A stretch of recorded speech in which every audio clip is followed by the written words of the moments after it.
Hello everyone, this is Ekem and welcome back to my channel Literature Wizard. Now we will discuss next chapter of the Beehive book that is titled as My Childhood. It is chapter number 6 of the book.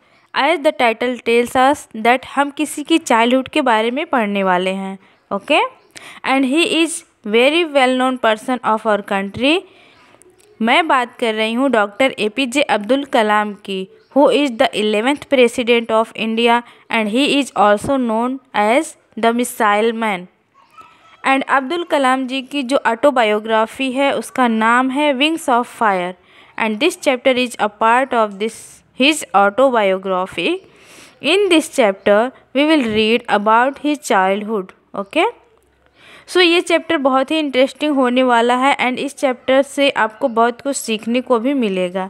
इस chapter में हम देखेंगे कि किस तरह से साधारण सा बच्चा अपने जीवन में इतना बड़ा मुकाम हासिल करता है.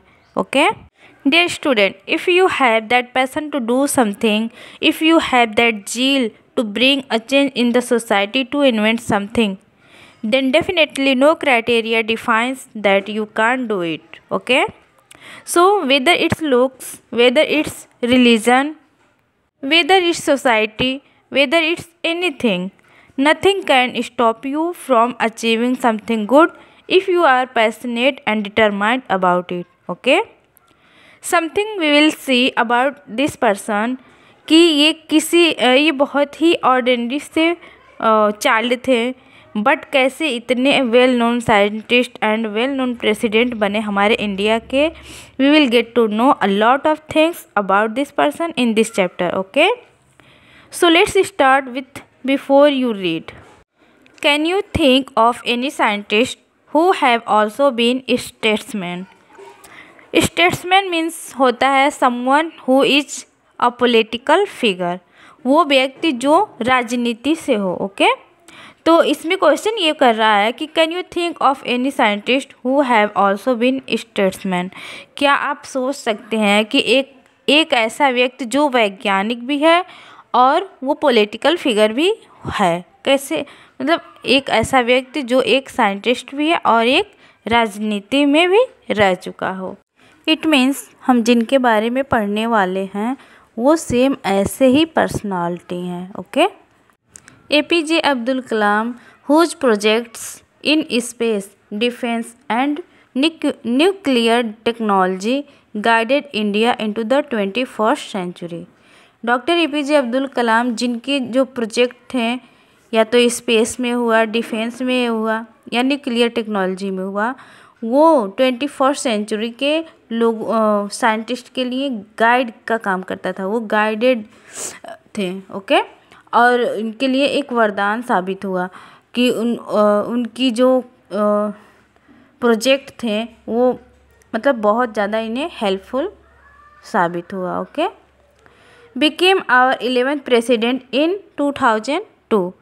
सन 2002 में ये हमारे देश के 11th प्रेसिडेंट बने, doctor APJ Abdul Kalam. Okay, in his autobiography wings of fire he speaks of his childhood. अपने इनकी जो ऑटोबायोग्राफी है उसका नेम है विंग्स ऑफ फायर. उसमें इन्होंने अपने चाइल्डहुड के बारे में भी बताया है और वही चीज़ हम यहाँ पे पढ़ेंगे. सो let's start with the first paragraph. I was born into a middle class Tamil family in the island town of Rameswaram in the erstwhile Madras state. आई यहाँ पे डॉक्टर APJ अब्दुल कलाम ही हैं क्योंकि उनकी ऑटोबायोग्राफी है तो उन्होंने खुद लिखा है, तो अपने बारे में बता रहे हैं कि इनका जन्म जो है एक तमिल फैमिली, एक मिडिल क्लास तमिल फैमिली में हुआ था. इनका मतलब जो फैमिली था बहुत ज़्यादा रिच भी नहीं था, बहुत ज़्यादा पुअर नहीं, मिडिल क्लास फैमिली थी. ओके, जो कहाँ पे सिचुएटेड था कि एक आइलैंड टाउन ऑफ रामेश्वरम का एक आइलैंड टाउन था वहाँ पे, और उस जिसका पुराना नाम है मद्रास और आज के डेट में हम उसे चेन्नई के नाम से जानते हैं. Okay, my father Zainul Abedin had neither much formal education nor much wealth. इनके जो फादर हैं उनका नाम है जैनुल आबदीन और इनके नेम में भी इनके फादर का नेम इंक्लूडेड है. ओके, जैसा कि इनका पूरा नाम है अब्दुल पाकिर जैनुल आबदीन अब्दुल कलाम। तो इनके फादर का नाम जैनुल आबदीन है और वो क्या थे, मतलब बहुत ज़्यादा एजुकेटेड नहीं थे और बहुत ज़्यादा उनके पास धन भी नहीं था। मतलब जितना एजुकेशन होना चाहिए, जितना धन होना चाहिए, उतना उनके पास नहीं था। Despite these disadvantages, he possessed great innate wisdom and a true generosity of spirit. इसके बावजूद, बहुत ज़्यादा धन और बहुत ज़्यादा एजुकेशन न होने के बावजूद भी उनके अंदर क्या था, इनेट विस्डम, मतलब जन्मजात वो बुद्धिमान थे। विस्डम मतलब बुद्धिमता होता है, ठीक है। तो वो मतलब उनको विरासत में मिली थी वो बुद्धिमता। And true generosity of spirit, generosity of spirit का मतलब एक ऐसा व्यक्ति जिसकी आत्मा दूसरों की भलाई के लिए सोचता है, ठीक है। जेनरोसिटी मीन्स होता है उदारता, मतलब जो लोग दूसरे के लिए अच्छा सोचते हैं, अच्छा करते हैं, दूसरे का हेल्प करते हैं, उन्हें बोला जाता है। Okay. He had an ideal helpmate in my mother Asima, इनकी मदर का नाम था आसिमा। ओके। और ये अपने फादर के बारे में बात कर रहे हैं कि ही हैड एन आइडियल हेल्पमेट। हेल्पमेट का मतलब इनकी जो मदर थी ना, बहुत ही अच्छे नेचर की थी, अपने हस्बैंड को मतलब हमेशा उनके साथ सुख दुख में तैयार रहती थी, ठीक है। तो इनकी मदर जो है बहुत ही अच्छे से साथ निभाएं, तो इसलिए इन्होंने कहा कि ideal helpmate. I do not recall the exact number of people she fed every day, इनको मतलब बहुत अच्छे से याद नहीं है कि कितने लोगों को उनकी मदर प्रतिदिन भोजन खिलाती थी। But I am quite certain that far more outsider ate with us than all the members of our own family put together. लेकिन इनको ये अच्छे से पता है कि इनके फैमिली में आउटसाइडर मतलब जो इनके घर के नहीं थे, इनके रिलेटिव या फिर पड़ोसी भी हो सकते हैं, उनको भी इनकी फैमिली भोजन खिलाती थी। और इनके जो पर्सनल फैमिली थी उसके अलावा भी बहुत सारे लोगों को इनकी मदर भोजन खिलाती थी। मतलब कहने का मतलब ये है कि इनकी फैमिली बहुत ही अच्छे नेचर के थे कि दूसरों का भला करते थे और दूसरों के लिए कुछ अच्छा करने की हौसला रखते थे। I was one of many children, a short boy with rather undistinguished looks, born to tall and handsome parents.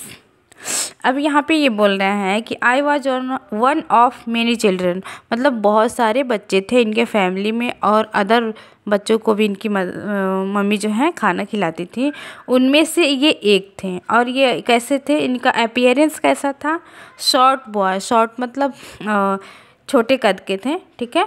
और रैदर अनडिस्टिंग्विश्ड लुक्स, मतलब इनकी जो अपीयरेंस थी बहुत अच्छी नहीं थी, देखने में सुंदर नहीं थे, अच्छे नहीं थे। Born to tall and handsome parents, और इनके जो पेरेंट्स थे टॉल थे, हैंडसम थे, गुड लुकिंग थे, बट इनका जो लुक था वो अच्छा नहीं था। We lived in our ancestral house, ancestral means होता है पूर्वजों का, मतलब जो बाप दादा का जो घर होता है उसकी बात कर रहे हैं कि ये अपने पूर्वजों के घर में रहते थे। Which was built in the middle of the 19th century, और कब का बना हुआ था, 19th सेंचुरी के मिडिल में ये इनका घर बना हुआ था। It was a fairly large pucca house made of limestones and bricks, और इनका घर किससे बना हुआ था, made of limestone and bricks, मतलब ईंट पत्थर से बना हुआ था और वो पक्का हाउस था, मतलब फिनिशिंग वगैरह हुआ था घर में, मिट्टी का फर्श नहीं था। Okay. My austere father use to avoid all the inessential comforts and luxuries, इनके जो फादर थे ना, जो इनएसेंशियल अनावश्यक जो लग्जरी होते हैं, जो कंफर्ट होते हैं, उनको वो अवॉइड करते थे, उन पे ध्यान नहीं देते थे। However all necessities were provided for in terms of food, medicine और क्लॉथ्स, फिर भी उनके फादर क्या करते थे कि जो भी नेसेसिटीज़, जो भी ज़रूरतमंद चीज़ें थी, जैसे कपड़ा हुआ, भोजन हुआ, मेडिसिन हुआ, वो सब प्रोवाइड करते थे। In fact, I would say mine was a very secure childhood, both materially and emotionally. मतलब वास्तव में इनके कहने का मतलब ये है कि जो इनका बचपन था ना, कि बहुत ही सिक्योर चाइल्डहुड था। मतलब सिक्योर का मतलब ये है कि जहाँ पे पेरेंट्स अच्छे से बच्चों का परवरिश करते हैं, उनके ज़रूरतों को पूरा करते हैं, जितना आवश्यक चीज़ें हैं वो सब प्रोवाइड करते हैं। तो इनका बचपन जो था वैसे ही था। और दोनों तरह से, मेंटली एंड इमोशनली का मतलब ये है कि जो इमोशनली मतलब जो उनको माँ बाप का प्यार मिलना चाहिए, जो संस्कार मिलना चाहिए, वो सब कुछ इन्हें मिला और इनका चाइल्डहुड बहुत ही अच्छा था। The second world war broke out in 1939 when I was 8 years old। Second world war 1939 में सेकेंड वर्ल्ड वॉर जो है स्टार्ट हो गया और उस टाइम पे इनका एज क्या था, 8 साल के थे। ओके, तो इस हिसाब से ये 1931 में इनका जन्म हुआ था। For reasons I have never been able to understand a sudden demand for tamarind seeds erupted in the market. तो उस टाइम पे जब सेकेंड वर्ल्ड वॉर स्टार्ट हुआ तो वहाँ पे अचानक से टैमरिंड सीड्स का जो डिमांड था ना, वो अचानक से बढ़ गया। टैमरिंड मीन्स होता है इमली। अब सारे बच्चे इमली खाए होंगे और खाते भी हैं, बच्चों को तो बहुत ही पसंद है।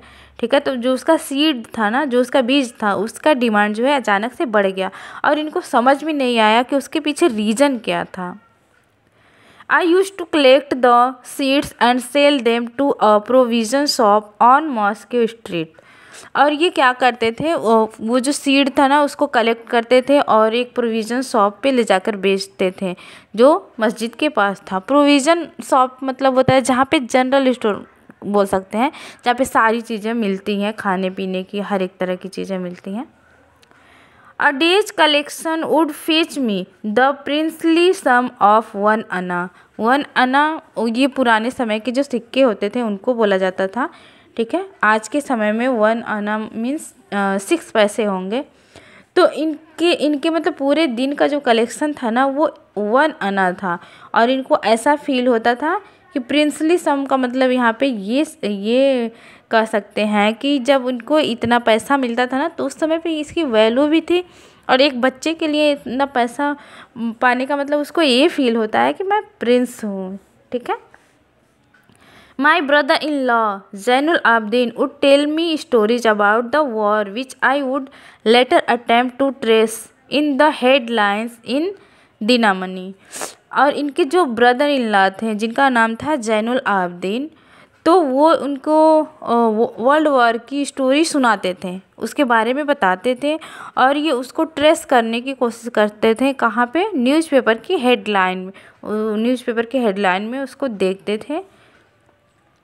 Our area being isolated was completely unaffected by the war. और इनका जो एरिया था ना वो आइसोलेटेड था क्योंकि आइलैंड पे रहते थे और वहाँ पे ज़्यादा मतलब आबादी नहीं थी। देश से थोड़ा सा अलग होता है ये हिस्सा, तो वहाँ पे वॉर का इफ़ेक्ट नहीं था। But soon India was force to join the allied force and something like a state of emergency was declared. लेकिन जल्द ही भारत को भी ये अनाउंसमेंट कर दिया गया कि उन्हें एलीड फोर्स ज्वाइन करना है, जो कि इमरजेंसी था। मतलब जैसे होता है ना कर्फ्यू लग जाता है इमरजेंसी में, आर्मी फोर्स आते हैं, तो उस तरह की बात थी यहाँ पे। अब एलीड फोर्स क्या होता है? एलीड फोर्स वो होता है जहाँ पे यूके, यूएसए एंड रसिया तीनों देशों का जो फोर्स होता है ना, आर्मी फोर्स, उसको एलीड फोर्स बोला जाता है और उसमें भारत को भी ज्वाइन करना था। The first casualty came in the form of suspension of the train halt at Rameswaram station. और वर्ल्ड वार की जो फर्स्ट कैजुअलिटी मतलब कह सकते हैं जो पहला प्रॉब्लम इनको फेस करना पड़ा था वो ये था कि रामेश्वरम स्टेशन पे जो ट्रेन आती थी उसको बंद कर दिया गया। मतलब ट्रेन रुकती थी उसको बंद कर दिया गया। ठीक है, ट्रेन हाल्ट का मतलब ये था उसको वहाँ पे रुकना बंद हो गया था। The newspapers now had to be bundled and thrown out from the moving train on the Rameswaram road between Rameswaram and Dhanushkodi। अब क्योंकि स्टेशन पे ट्रेन नहीं रुक रही थी तो वहाँ पे जो न्यूज़पेपर डिस्ट्रीब्यूशन का काम था तो वो ट्रेन से ही करना पड़ता था। तो वहाँ पे क्या हो गया कि newspaper had to be bundle, मतलब उसको बंडल बनाना पड़ता था and throw out from the moving train, चलते हुए ट्रेन से उसको फेंकना पड़ता था रोड पे। Okay, that forced my cousin Shamsuddin, और ये किसके लिए था? इनके जो कजिन थे शमसुद्दीन, उनका यही काम था कि पेपर बांटते थे, ठीक है। तो वो उनके तरफ से फोर्स किया गया, किसके लिए? डॉक्टर APJ अब्दुल कलाम को उन्होंने फोर्स किया। और वो किस लिए फोर्स किए? To look for a helping hand to catch the bundles and as if naturally I filled the slot. और काम क्या था? मतलब बंडल बना करके उसको हाथ में पकड़ाने का काम। तभी तो चलती हुई ट्रेन में समय समय पे फेंकना मतलब एक थोड़ा सा डिफ़िकल्ट हो जाता है, उसके लिए किसी की हेल्प की ज़रूरत होती है। तो वहाँ पे ये हेल्प करने के लिए इन्होंने ज्वाइन कर लिया। फील्ड द स्लॉट का मतलब ये है कि उस काम में लग गए हैं, ठीक है। Shamsuddin helped me on my first wages, और इनके जो कजिन थे जिनका नाम शमसुद्दीन है, उन्होंने किस में हेल्प किया? इनको अर्न करने में, इनकी फर्स्ट वेजेस का मतलब होता है पहली तनख्वाह। जब इंसान अपने खुद के मेहनत से कुछ पैसे अर्न करता है तो उसको तनख्वाह बोलते हैं, ठीक है, उसको सैलरी भी बोलते हैं। तो इनका फर्स्ट वेजेस इनके कजिन के वजह से इन्हें प्राप्त हुआ। और किसी को जब अपनी पहली तनख्वाह मिलती है ना तो उसे बहुत ज़्यादा खुशी होती है, वो फीलिंग ही अलग होती है। तो वो एक अलग फीलिंग, एक अलग खुशी होती है। Half a century later, I can still feel the surge of pride in earning my own money for the first time। और हाफ सेंचुरी का मतलब ये है कि 50 साल बाद, ये जो घटना हुई थी उसके 50 साल बाद भी इनको सेम वैसी ही फीलिंग आती है जैसे उस टाइम पे हुआ था जब इन्हें फर्स्ट वेज प्राप्त हुआ था। तो जब कोई भी इंसान, ये हर एक के साथ होता है, जब आप पहली कमाई अपने हाथ में लेते हैं ना तो जो प्राउड फील होता है खुद पे, उसकी एक अलग ही खुशी होती है। अभी तक हमने इस चैप्टर में देखा कि डॉक्टर APJ अब्दुल कलाम किस फैमिली में इनका जन्म हुआ और इनके मदर और फादर का क्या नाम था, और किस तरह से ये अपनी फर्स्ट वेजेस जो है प्राप्त करते हैं, अर्न करते हैं अपनी फर्स्ट वेज को, और वर्ल्ड वार जो है स्टार्ट हुआ था। ये सारी चीज़ें हमने कवर कर ली हैं। अब नेक्स्ट पार्ट में हम बचे हुए चैप्टर को एक्सप्लेन करेंगे। इस चैप्टर को कंप्लीट करने के लिए नेक्स्ट वीडियो ज़रूर देखेंगे, इसका second part. Okay, till then take care of yourself. Thanks for watching.